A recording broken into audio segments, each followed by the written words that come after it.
નમસ્તે વિદ્યાર્થી મિત્રો. ડેલ્ટા એજ્યુકેશન સિસ્ટમ દ્વારા સંચાલિત આ ઓનલાઈન એજ્યુકેશનમાં બધાનું હાર્દિક સ્વાગત છે. વિદ્યાર્થી મિત્રો, આપણે ધોરણ 12ની અંદર ટેક્સ્ટબુકનો અત્યારે અભ્યાસ કરી રહ્યા છીએ. એ ટેક્સ્ટબુકની અંદર આપણે યુનિટ 1ના 2 રીડ પૂરા કર્યા છે. એક કેન યુ ઇન્સ્ટોલ લવ અને બીજી જે પોએમ હતી the sunrise on the Kanchenjunga. ત્યાર પછી આપણે યુનિટ 2 એમાં રીડ 1 છે અનફોર્ગેટેબલ વોલ્ટ ડિઝની, એનો અભ્યાસ કર્યો છે. અને આજે આપણે આ લેક્ચરની અંદર જે યુનિટ 2નું રીડ 2 છે એનું શું નામ છે તો કે શેપર શેપ્ડ. આ છે પોએમ છે દોસ્તો. આ પોએમનો આજે આપણે અભ્યાસ કરવાનો છે, શેપર શેપ્ડ નામની. તો સૌથી પહેલાં આપણે શું કરવાનું છે, આ હરીન્દ્રનાથ ચટ્ટોપાધ્યાય દ્વારા રચાયેલું આ જે કાવ્ય છે શેપર શેપ મતલબ ઘડનાર ઘડાઈ ગયો. ઘડનાર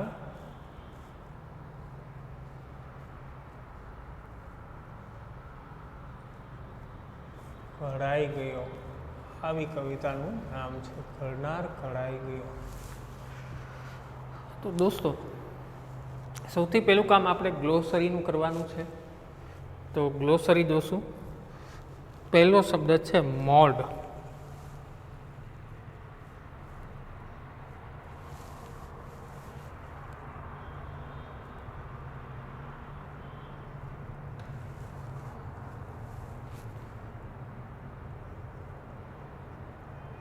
મોડ એટલે થશે, શું થશે? આકાર આપવો અથવા ઘાટ આપવો. ઘાટ આપવો. આનું સિમિલર વર્ડ શું થશે? શેપ. શેપ એટલે પણ શું થાય? આકાર આપવો અથવા ઘાટ આપવો. મૂળનું સમાનાર્થી શું છે? શેપ છે દોસ્તો. રેડી? નેક્સ્ટ આગળ જોઈએ. યીલ્ડિંગ.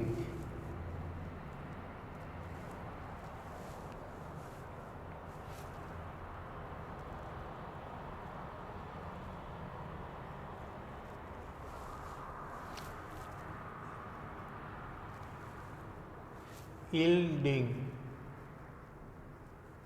યીલ્ડિંગનો અર્થ થશે પોચું. એના માટેના ઘણા બધા શબ્દ છે. સોફ્ટ છે, પછી ફ્લેક્સિબલ,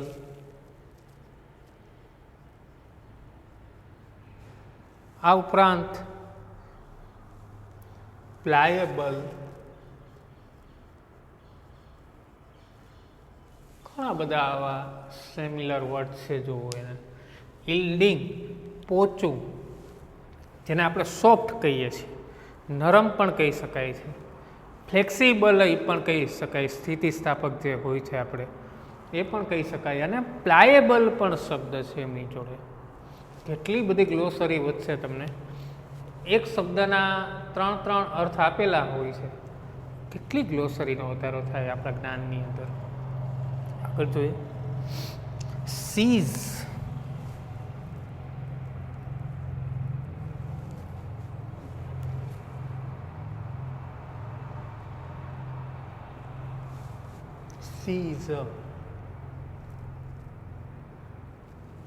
સીઝનો મિનિંગ શું થશે? અટકી જવું. કાવ્યમાં અર્થ છે મરી જવું. એનો સમાનાર્થી શબ્દ આપણે અટકી જવા માટે આપણે લઈએ તો શું થાય છે? સ્ટોપ. પણ કાવ્યમાં દોસ્તો આનો અર્થ શું આપેલો છે? મરી જવું એવા અર્થમાં છે. ઇનન્યુમરેબલ.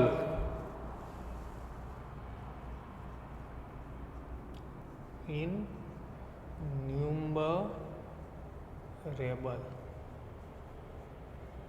ઇન્યુમરેબલ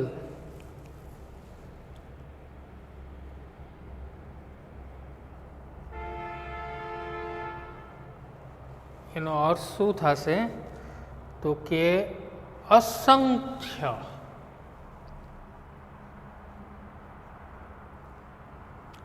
આપણે બોલીએ મેની એમ ઘણા બધા, અસંખ્ય પુષ્કળ પ્રમાણમાં, લોટ ઓફ, જેને આપણે કહીએ છીએ શું કહીએ છીએ, પુષ્કળ પ્રમાણમાં, લોટ્સ ઓફ એમ. ઇનન્યુમરેબલ અસંખ્ય, ઘણું બધું. Next fashioner.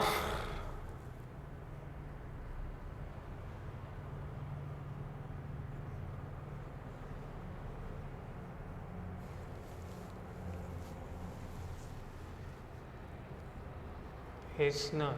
હવે જો કાવ્યના અર્થમાં જોઈએ તો ફેશનરનો મિનિંગ શું થાય છે તો કે ઘડનાર અથવા બનાવનાર. ઘડનાર અથવા તો બનાવનાર.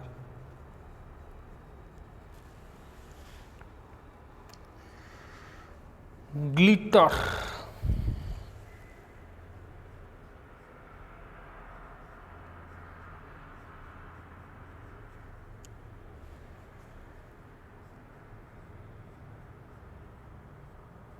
ગ્લિટર.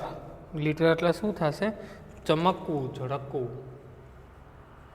ચમકવું. જેના માટેનો શબ્દ આપણે આની પહેલા પણ આવી ગયેલો છે, સ્પાર્કલ. ગ્લિટર એની ચમકતું, ગ્લિટર ચમકતું, જેનો સમાનાર્થી મિનિંગ શું છે, સ્પાર્કલ, ઝળકતું, એકદમ ચમકતું. ગ્લીમ.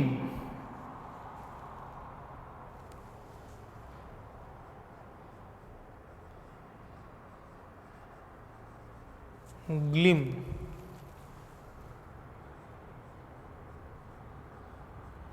ગ્લીમ એટલે શું થશે તો કે ઝબકવું.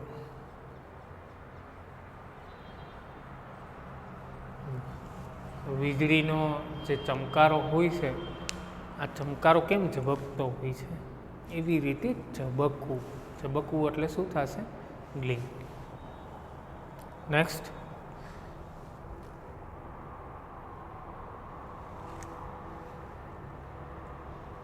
સોન.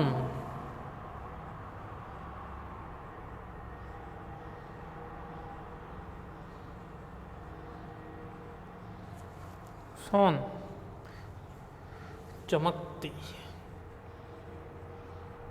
ચમકતી. હવે જો આ જે સોન છે ને એ એક ક્રિયાપદ છે. એ ક્રિયાપદનું નામ છે સાઇન. શું નામ છે, સાઇન. SHINE. આ જે સાઇન ક્રિયાપદ છે ને એમનું પાસ્ટ ટેન્સનું રૂપ છે. સાઇન એટલે આપણને ખબર છે કે ચમકતું, આ એનું જ રૂપ છે.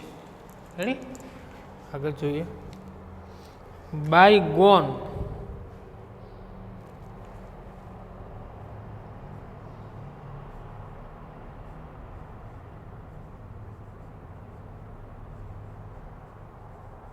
બાયગોન એટલે શું થશે, પસાર થઈ ગયેલા.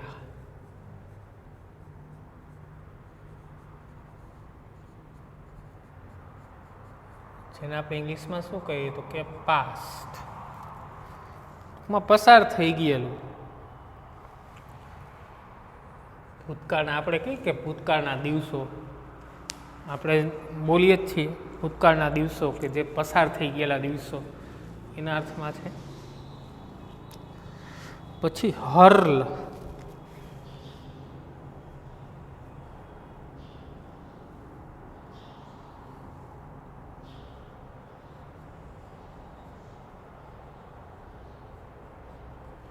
હર્લ એટલે શું થશે, ફેલાવું.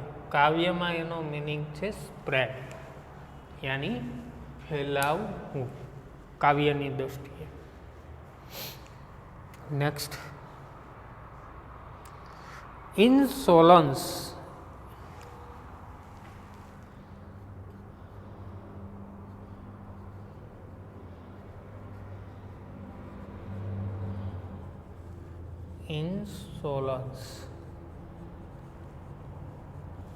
ઇન્સોલન્સ એટલે શું થશે? ગર્વ, ઘમંડ, અહંકાર,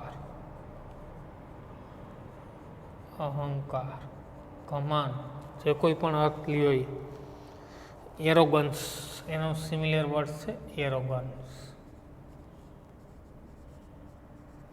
એરોગન્સ એટલે શું થાય? ગર્વ, ઘમંડ અથવા તો અહંકાર. Next emerald.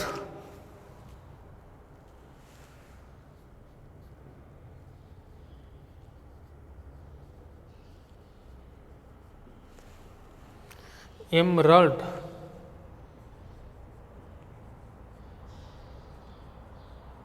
એટલે થશે નીલમ. શું થશે? નીલમ. લીલુંછમ, ટૂંકમાં ગ્રીન જેમ, એકદમ લીલુંછમ. Next Perl.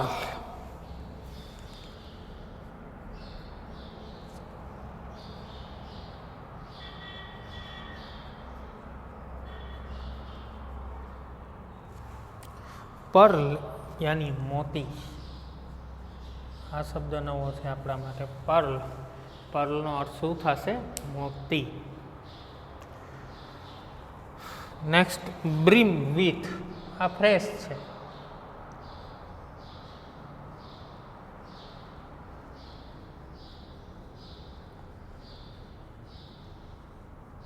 બ્રીમ વિથ. બ્રીમ વિથનો મિનિંગ શું થશે? છલકાવું, ઉભરાવું. છલકાવું અથવા તો ઉભરાવું. રાઈટ. આટલા આપણે સ્પેલિંગ ગ્લોસરી છે એ જોવાની છે. 3 ને 3 6, 3 9, 3 12 ને 2 14. આ 14 જે ગ્લોસરી છે, આ ગ્લોસરી તમારે બુકની અંદર 4 વાર લખી અને પાકી કરવાની છે દોસ્તો. આ જે ગ્લોસરી છે.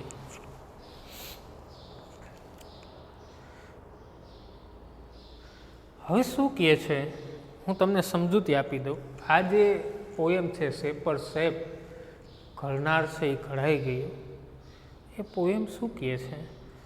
એક તો આ જે પોયમ છે હરીન્દ્રનાથ ચટ્ટોપાધ્યાય લખી છે. કોને લખી છે? હરીન્દ્રનાથ ચટ્ટોપાધ્યાય. એમને ખૂબ સરસ વાત કરી છે. કેટલીક જે માન્યતાઓ છે, કેટલીક આપણી જે અણસમજણતાની જે વાતો છે એની વાત કરી છે પોયમની અંદર. અને સમય જતાં આ જે માન્યતાઓ છે એનું જે વ્યક્તિને જે ભાન થાય છે, સમય જાય એટલે ભાન થાય એને, એ જે ભાન થાય છે એમની વાત કરેલી છે. એને અલગ અલગ 4 ઇન્સિડન્ટ્સ, મતલબ 4 ઘટનાઓ, એને 4 ઘટનાઓનું નિરૂપણ કર્યું છે દોસ્તો, એને અલગ અલગ પ્રકારની. એ 4 ઘટનાઓમાં કઈ કઈ ઘટના છે? તો કે એક એમ કહે છે કે હું માટીને ધારું તેમ ઘડી શકું. શું કહે છે? એક સમય એવો હતો કે હું માટીને ધારું તેમ ઘડી શકું એવો વહેમ ધરાવે છે કુંભાર. સમય જ્યારે જાય છે ત્યારે હું એ ઘડવાયો નથી, પણ માત્ર ઘડાનાર માટી જ છે. કુંભારને શું વહેમ છે? હું માટીનો ઘડવાયો છું, ધારું એમ માટી ઉપરથી કરી માટલા બનાવી શકું, હું જે ધારું એ બનાવી શકું, આવું કુંભારને અભિમાન છે. પણ સમય જતાં એને પણ ખ્યાલ આવે છે કે હું ઘડવૈયો નથી, ઘડાનાર જ છું. પછી બીજી જે વાત છે એ કવિની કરી છે. એમાં એમ કહે છે કે એક સમયે મારા શબ્દ સામર્થ્યથી માનવ મનને સ્પર્શી જનાર અગણિત ગીત રચી શકું છું. ઘણા બધા ગીત કાવ્યો હું રચી શકું છું. જે માનવ સમુદાય છે એમાં માઇન્ડની અંદર સ્પર્શી જાઉં છું. અગણિત ગીતો હું, અસંખ્ય ઇનન્યુમરેબલ ગીતો હું રચી શકું છું, બનાવી શકું છું, એવું કહે છે. એવા નશાની હાલતમાં કવિને નવું જ્ઞાન લાગતા એ સ્વીકારવું મજબૂર થઈ જાય છે. હું ગીતનો રચનાર નહીં, પરંતુ રચનાર ગીત પોતે જ છે. સમય જતાં કવિને જ ભાન થાય હું ગીતનો રચનાર નહીં, પણ રચનાર જે ગીત છે એ છે મહાન, એ છે ગીત છે. હું મહાન નથી. અભિમાન ન કરવાની, અહંકાર ન થવાની. અને ત્રીજી વાત શું કરે છે? સેંકડો યુદ્ધ ભૂમિની અંદર હું ઝળહળતું ફતેહનું કારણ બને એવી તલવારો બનાવી શકું છું. તલવારો તો બનાવી શકું છું. તલવારો ઘડનાર ઈશ્વરના મૌનને સાક્ષી બને છે ત્યારે માનવા લાગે છે કે તલવાર ઘડનાર હું નથી, હું તો ઘડાનાર તલવાર માત્ર છું. તલવાર બનાવનાર થોડું યુદ્ધમાં લડવા જવાનું છે. એ તો લડવા નહીં જાય, લડવા તો બીજા જવાના છે, એ નથી જવાનું. વિતેલા વર્ષોમાં હીરા મોતીના સપનામાં આરોટનારો ઈશ્વરના સાનિધ્યમાં એ વાત સમજાવે કે મારા સપના એ માત્ર સપના જ છે. સપના જોનાર માટે એમનું સાકાર થવું લગભગ અશક્ય છે. દોસ્તો, ખાલી સપના જ જોવાના છે. સપનાને સાકાર થવું એ લગભગ મને તો અશક્ય જ લાગે છે, એવું કહે છે કવિ. શું કહે છે? ટેક્સ્ટ બુકની અંદર જોઈએ આપણે, સેમ એ જ વસ્તુ છે.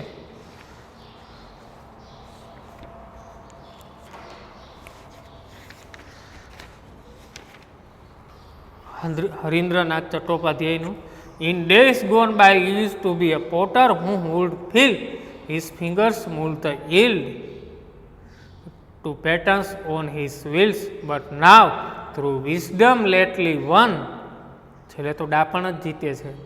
That pride has died away. I have ceased to be the potter and I have learned to be the clay. બહુ સરસ વાત કરી. એક સમયે શું કહે છે? ભૂતકાળમાં in days go, ભૂતકાળમાં I used to be a potter. હું એક કુંભાર હતો. ભૂતકાળમાં શું હતો? હું એક કુંભાર હતો અને માનતો હતો કે, અને આઈ વુડ ફીલ, એવું માનતો હતો કે his fingers mold the yielding clay to pattern on his wheels. મારી આંગળીઓ લચીને માટીના ચાકડા પર જુદા જુદા ઘાટ આપી શકે છે. કુંભાર તો માને જ ને, એમ કહે છે કે મારી આંગળીઓ લચીને જુદા જુદા કુંભારનો જે ચાકડો હોય છે ઘાટ આપવાનો, એમાં ઘાટ આપી શકે છે. But now through wisdom lately won, that pride has died away. I have ceased to be the potter and have earned to be the clay. હવે શું કહે છે? પરંતુ પાછળથી મને સમજાયું, ડાપણ સમજાયું. શું સમજાયું છે? કે ગર્વ હતો એ મને ઉતરી ગયો. હું હવે ઘડવૈયો મટી ગયો છું અને માટી બનાવવાનું શીખી લીધું છે. ઘડવૈયો બની ગયો છે, મટી ગયો છું, મતલબ માટી બનાવવાનું શીખી લીધું. એ બીજી શેની વાત કરે છે? એક કુંભારની વાત કરી. બીજી, in other days I use to be a poet through whose pen. ગત દિવસોમાં હું એક કવિ હતો જેની કલમમાંથી ઇન્યુમરેબલ સોંગ્સ, અસંખ્ય ગીતો હુડકમ રચાયા છે. To win the hearts of men, લોકોના હૃદયોને જીતી. But now through new got knowledge, પણ હવે નવા લીધેલા જ્ઞાનથી, which I had not had song, I have seize to be the poet and have learn to be the song. કે હવે મને જે નવું જ્ઞાન આવ્યું છે એનાથી જે અત્યાર સુધી લાદ્યું નહોતું, હું કવિ મટી ગયો છું અને કાવ્ય બનવાનું શીખી લીધું છે. કવિ અમર નથી, કવિતા અમર છે. ત્રીજી વાત કોની કરે છે? I was a fashioner of swords. હું એક સમયે કુશળ એક તલવાર ઘડનાર હતો. In days that now are gone, જો કે એ દિવસો વહી ગયા છે હવે. Which on a 100 battle field, સેંકડો યુદ્ધ મેદાનોમાં glitter and gleam and shone, કે ઝબકી છે, ચમકી છે, વિજય પ્રાપ્તિનું સાધન બની છે. But now that I am brimming with, પણ હવે મારામાં છલકાય છે the silence of the lord, ઈશ્વરની જે શાંતિ છે. I have seize to be sword maker and have learn to be sword. હું તલવાર ઘટનાર મટી ચૂક્યો છું અને શીખી લીધું છે તલવાર. લાસ્ટ શેની વાત કરે છે કવિ? In bygone time I used four A dreamer who would harp on every side.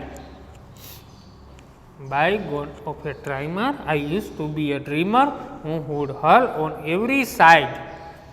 An insolence of Imard and Pale. કે વિતેલા વર્ષોમાં હું સપનોમાં રચતો પતતો, સપનો જોયા રાખતો, સપનોમાં રચાયેલો હતો. Every side an insolence of Imard and Perf. But now that I am kneeling at the feet of the Supreme, I have ceased to be the dreamer and have learned to be the dream. કવિ શું કહે છે? હવે ઘમંડ મારું સતત ઉભરાતું રહેતું, પણ હવે હું તણિયા પડી ગયો છું. એ સર્વશક્તિમાનના ચરણોમાં, ઈશ્વરના ચરણોમાં હું એ સપનોનો રાચનાર મટી ગયો છે. મેં સપના બનવાનું શીખી લીધું છે. દોસ્તો, આવી 4 વાત કરી છે. ઘમંડને ઉતરી જાય ત્યારે માણસને સમજાય છે અધર નોલેજ દ્વારા. બહુ સરસ મજાની પોએટ છે. શેપ પર શેપ ઘડનાર હતો એ જ ઘડાઈ ગયો પોતે. સમય જતાં બધું સમજાય છે. મળીએ નેક્સ્ટ લેક્ચર.